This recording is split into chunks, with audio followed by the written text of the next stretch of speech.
El paciente que sufre un trauma grave habitualmente va a sufrir estas 4 causas de mortalidad. Lo primero es un compromiso de vía aérea, una alteración de su oxigenación y ventilación. En segundo lugar, un sangrado. En tercer lugar, una patología obstructiva, que es el neumotórax o el taponamiento cardíaco. Y en último lugar, el TEC. ¿Por qué se escucha al doble? Ah, ya. En base a esos 4 temas, a esas 4 patologías de base que pueden llevar a mortalidad, nosotros es que estructuramos nuestro flujo de pensamiento de cómo vamos a enfrentar a estos pacientes. ¿Qué vamos a mirar y cómo los vamos a enfrentar? Basándonos en estas 3 patologías, en estas 3 causas. Controlar, manejar la vía aérea, evaluar cómo está la perfusión de nuestro paciente y evaluar si hay compromiso o no del sistema nervioso central. Enfocándonos en esto, nosotros logramos un flujo de pensamiento y una estrategia de enfrentamiento que nos permite evitar morbimortalidad en estos pacientes y detectar los diagnósticos de forma precoz, los diagnósticos tiempo dependientes. El objetivo de esto es pasar de un enfrentamiento desordenado, desestructurado, en un ambiente que habitualmente es bien caótico, que es el trauma, a un enfrentamiento que tenemos en medicina de urgencia con todas nuestras patologías, un enfrentamiento ordenado, estructurado y que es similar para todos los pacientes que enfrentemos en este contexto. Este enfrentamiento se basa en nuestro mantra que siempre un paciente que entra al reanimador realizamos estas acciones, que es conectarlo al monitor, 2 vías venosas periféricas, el uso del hemoglucotés, un electrocardiograma y usar oxígeno complementario, y particularmente en el trauma, como en otras patologías, una adecuada evaluación primaria que se puede desglosar en el ABCDE y la U, que implica el ultrasonido, que tiene particular utilidad en el trauma. Respecto a vía aérea, 3 cosas principales que tiene que llevarse por la casa. ¿Esta vía aérea está permeable o no está permeable? ¿Esta vía aérea está en línea media? ¿Esta vía aérea requiere o no requiere inmovilización o un collar cervical? Respecto a la permeabilidad de vía aérea y el control de vía aérea, lo importante es que tienen tiempo. Lo importante es que evaluar una vía aérea inmediatamente no significa que tengan que intubar a ese paciente inmediatamente. Tienen que evaluar en qué contexto está el paciente. ¿Y por qué no intubar inmediatamente un trauma? El trauma, por definición, es una patología que es dependiente de precarga. Probablemente el paciente que sufre trauma o va a tener un shock hemorrágico o va a tener un shock obstructivo. Si yo intubo a un paciente y manejo su vía aérea, voy a utilizar presión positiva, va a caer el gasto cardíaco y voy a profundizar esa hipoperfusión del paciente y puede que no sea lo más beneficioso en ese momento. Y tenemos distintas herramientas para manejar y evaluar esa vía aérea. Hay otras formas, no solo la intubación orotraqueal. ¿Qué podemos hacer? Utilizar oxígeno de alto flujo, una mascarilla, por ejemplo, de alto flujo. Podemos posicionar adecuadamente al paciente, podemos aspirar y quitar secreciones y, en último lugar, usar cánulas apoyando la ventilación del paciente. Tenemos todas herramientas antes de pensar en una secuencia rápida de intubación en un paciente que sufre trauma. Pero hay que tener cuidado. ¿Por qué? Porque hay 2 cosas que tienen que estar atentos en el contexto de trauma. Primero, la hipoxia que no tiene respuesta a las medidas iniciales que tuvieron. Si el paciente sigue hipoxémico, saturando 60%, esa vía aérea de alguna forma tienen que controlarla. Y el segundo lugar, que es particularmente frecuente en trauma, que es la vía aérea dinámica. Un paciente que tiene una quemadura de vía aérea, un paciente que tiene un gran trauma facial, un paciente que tiene un trauma cervical penetrante con un hematoma expansivo, esa vía aérea la van a perder eventualmente. Y estos pacientes, mientras tengan algún grado de control de esa vía aérea, es el momento para intubarlos. Siguiendo con el uso del collar cervical, tenemos distintas estrategias herramientas para estratificar el riesgo. Yo encuentro que el Nexus es una buena herramienta.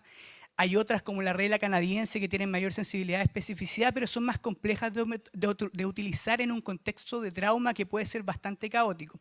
El Nexus es bastante sensible, bastante específico, permite disminuir la cantidad de imágenes que uno encuentra y se le tiende a pasar menos de un 1% de lesiones intracerebrales, de las cuales casi ninguna va a tener una relevancia neuroquirúrgica. Incluye distintos patrones, dolor en línea media cervical, que haya tensión normal, no haya uso de drogas accesorias, haya hallazgos neurológicos anormales. En lo que se cae el nexus que siempre tienen que tener ustedes es en lo que se cae la mayoría de las reglas predictivas, que hay grupos de pacientes que son de riesgo, particularmente en estos, los adultos mayores. El adulto mayor queda fuera del nexus. La sensibilidad del nexus, que es cercana al 99%, cae al 60-50% en el adulto mayor. Entonces, en ese subgrupo de pacientes, el nexus no nos sirve mucho.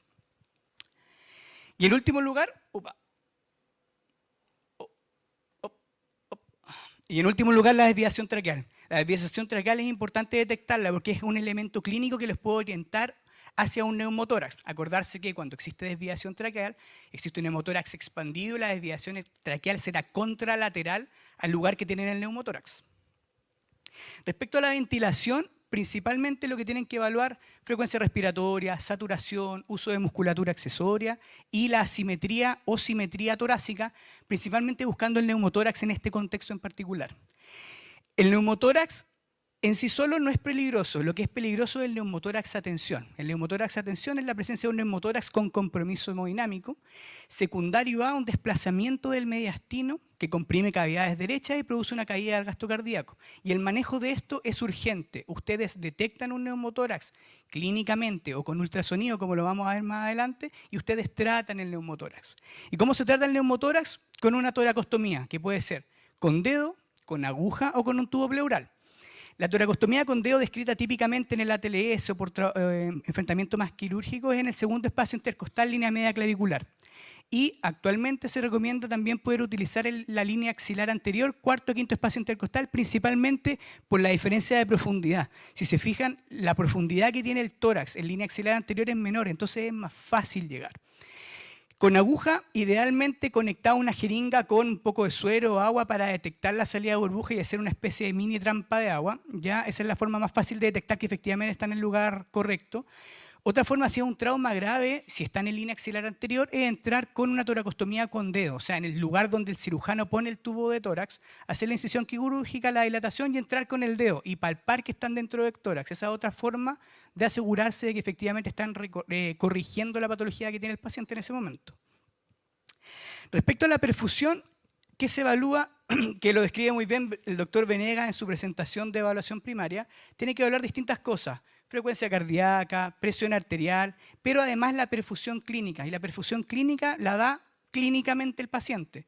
Cómo está el llene capilar, cómo está el moteado, el Mottling score, cómo está de tibio o no tibio el paciente frío, cómo está el débito urinario y cómo está la conciencia del paciente. En trauma, por definición, siempre que tengan un paciente con compromiso de perfusión, o sea, que esté en shock, el paciente ese shock es hemorrágico hasta que se demuestre lo contrario. Una vez que demuestren que no es hemorrágico, empiezan a buscar los otros tipos de shock asociados. Está el obstructivo y el neurogénico. ¿Cómo se define shock? Es una falla circulatoria asociada a disoxia. Y hay pacientes que gritan, estoy choqueado, estoy grave. ¿Ya? Pacientes que están hipotensos, pacientes que están moteados, pacientes que están comprometidos de conciencia. Pero es importante detectar algo que se llama shock oculto, que es frecuente en trauma. ¿Ya? Y el shock oculto se presenta con, se asocia a morbimortalidad. Y son pacientes que van a tener complicaciones cuando les hagan procedimientos, por ejemplo, una secuencia rápida de intubación, sin una reanimación adecuada, o más adelante en UPC van a requerir un pabellón o pueden requerir una unidad de paciente crítico y una hospitalización más prolongada. Para detectar el shock oculto, si bien la clínica nos ayuda mucho, existen herramientas, que en el caso puntual de este es el UPA, el índice de shock. ¿Ya? El índice de shock es un cálculo simple que pueden tener desde un SAPU hasta donde sea que estén, si no tienen otras herramientas, que divide la frecuencia cardíaca por la presión arterial sistólica. Ese valor les permite y tiene predicción asociada a mortalidad y asociada a complicaciones en el manejo de vía aérea. Un índice de shock mayor a 0,8 se asocia a hipotensión en el momento de la secuencia rápida de intubación. O sea, en ese paciente sería prudente reanimarlo o tener las drogas preparadas y los hemos derivados en camino si es que van a manejar esa vía aérea. Y ya con un índice de shock mayor a 1,1 o 1,3, con un LR cercano a 8, tiene una mortalidad mayor asociada. O sea, es un paciente que es predictor de mortalidad. En el shock hemorrágico, lo que no se les puede olvidar, si tienen un paciente en shock que sube un trauma grave, la pelvis aguanta mucho volumen, ¿vale? Es un sangrado venoso, es un sangrado lento, pero la pelvis puede aguantar sobre los 2000 cc de sangre. O sea, casi una volemia completa se les puede ir en pelvis. Si es que detectan inestabilidad pélvica o no tienen claro de dónde está el sangrado de este paciente, fijen la pelvis, ¿ya? No es necesario un fijador pélvico como los dos de la derecha, pueden hacerlo con una sábana. Lo importante es que sepan dónde anatómicamente tienen que fijar la pelvis. Y la pelvis se fija sobre los trocánteres mayores, no sobre las crestas ilíacas. Lo que ustedes buscan es que las sínfisis del pubis se junten. Y eso se logra uniendo los trocánteres mayores y fijándolos. con sábana, con cinturones más avanzados, con lo que tengan disponible en su urgencia. En caso de que no vean dónde está el sangrado o no haya algún lugar evidente, siempre pensar que en tórax puede estar y en abdomen. Y tenemos herramientas que nos permiten ayudar, tanto desde el punto de vista clínico y la cinemática del trauma, como el ultrasonido. Un FAST positivo nos ayuda a ver líquido libre tanto en abdomen como en tórax. Y además recordar que las fracturas también sangran, ¿ya? Un paciente puede estar sangrando de una costilla 120 ml, perfectamente, no hay problema, pero si se quebró 10 costillas, está sacrándole 1 litro por las costillas, ¿ya? Es importante saber estos números porque les puede servir para encontrar de dónde está viniendo este choque hemorrágico del paciente. Un fémur puede sangrar 1,5 litros, un húmero puede sangrar hasta 1 litro.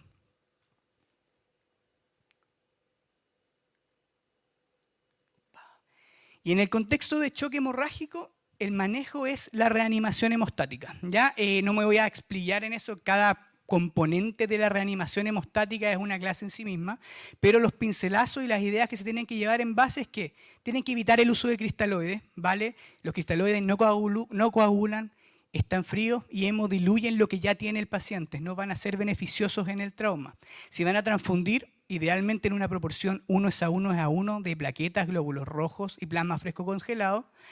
Evitar, transfusión masiva si es que considera el caso, si es que tienen el protocolo, cirugía de control de daño, uso de calcio. Otro componente importante que pueden aplicar tanto en atención primaria como en centros de urgencia de menor complejidad es el uso de ácido tranexámico, que en trauma grave, administrado antes de las 3 horas, 1 gramo cada 8 horas, demostró que disminuye mortalidad sin tener grandes efectos adversos asociados. En caso que sea necesario, revertir la anticoagulación. Y eso engloba lo que es reanimación hemostática. En segundo lugar, ya se quedan tranquilos que el shock no es hemorrágico, pero sigue este compromiso con perfusión. Viene el shock obstructivo, que en trauma tiene 2 causas. Ya la vimos más o menos en la B, que es el neumotórax, que la corrección es la toracostomía, ya sea con dedo, con aguja o con un tubo pleural formalmente, idealmente en una línea axilar anterior, que sea el mismo lugar que el cirujano va a poner el tubo. Y en segundo lugar, el taponamiento cardíaco.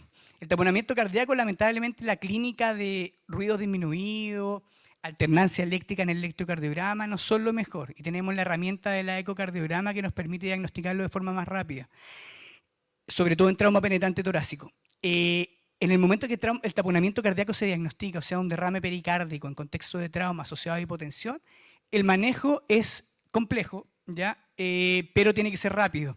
Desde el punto de vista, si están en un centro que no tienen una salida a UCI o no tienen un pabellón, el manejo es la pericardiocentesis como medida de rescate hasta que puedan trasladar al paciente al lugar en que un cirujano o haya alguien que pueda corregir esta patología. Y la corrección definitiva es una toracotomía.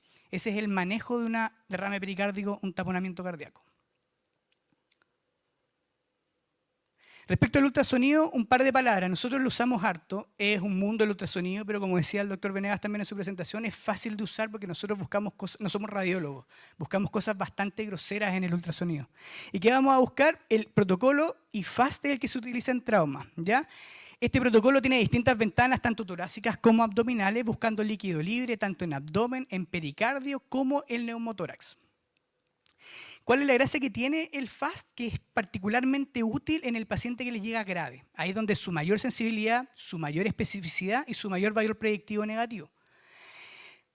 Y otra gracia que tiene es que es dicotómico. O sea, es sí o es no. El paciente tiene líquido libre o no tiene líquido libre, tiene neumotórax o no tiene neumotórax. Y en base a eso ustedes toman una conducta. Utilizando de base...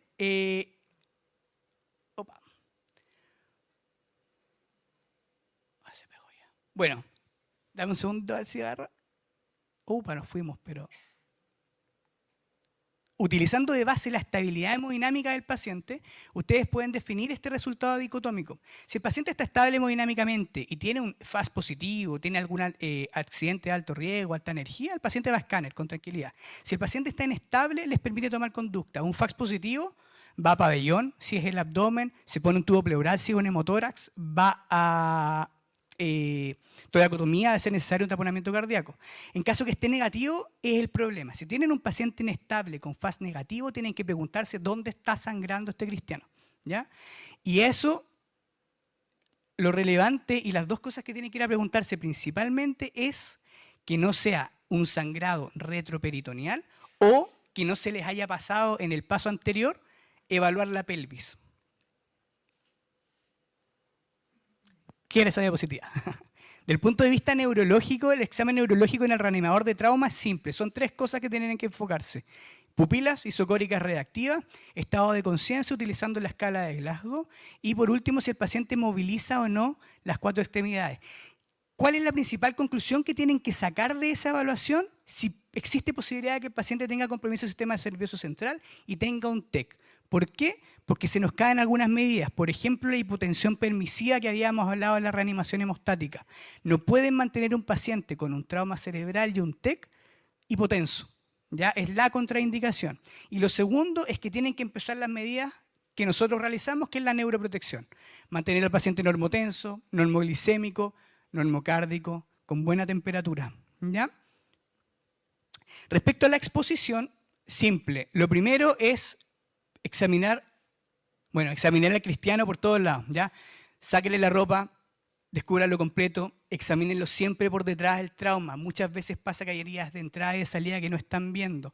Y otra cosa que es particularmente importante examinar en trauma, si no tienen una cinemática clara, sobre todo en trauma penetrante, miren las axilas, miren las ingles, miren el perineo, porque ahí se pasan lesiones que son potencialmente graves.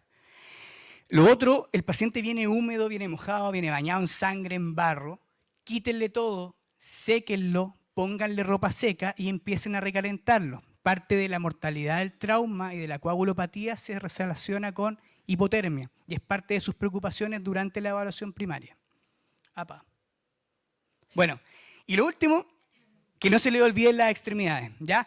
Si tienen un paciente estable, ya lo estabilizaron, lo secaron, descartaron, lo intubaron, lo que hayan tenido que hacer.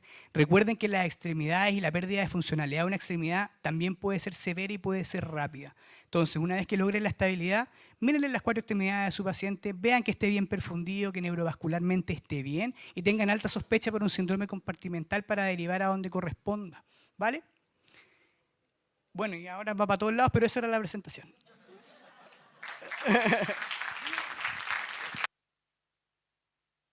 Tomando en cuenta que subir la presión puede hacer sangrar más rápido al paciente en trauma, ¿se puede iniciar noradrenalina con calma en estos pacientes cuando están hipotensos?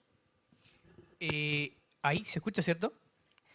O sea, el tal concepto de hipotensión permisiva que es tratar de mantener la presión lo más baja posible para, llevándolo a términos simples, que el coágulo no se dispare si es que uno sube la presión mucho y el coágulo se suelta y el paciente vuelve a sangrar. La única excepción en ese contexto sería que estemos aplicando medidas de neuroprotección, como explicamos en la presentación del TEC. La reanimación en trauma, si bien, como decía en la presentación, es evitar los cristaloides, la forma de reanimar al paciente en trauma es con hemoderivados, con proporción 1:1:1. Si es que están en un centro que no disponen de hemoderivados de forma rápida y lo que pueden administrar es iniciar una VIC de noradrenalina, pueden iniciar perfectamente esa VIC de noradrenalina, pueden aplicar el inicio de cristaloides en dosis lo más bajas posible, buscando siempre que el traslado del paciente sea un centro en que se pueda resolver el sangrado, donde se puedan administrar hemoderivados, pero siempre con el objetivo de mantener la presión lo más baja posible que permita una adecuada perfusión del paciente. Que el paciente esté despierto, que el paciente esté tibio, que el paciente no esté elevando láctico, que esté con débito urinario, lo más bajo posible, siempre idealmente como hemoderivados. Si es que eso no se puede y está en un momento de urgencia, utilizar cristaloides en dosis bajas y una dosis baja de noradrenalina como medida puente se puede utilizar.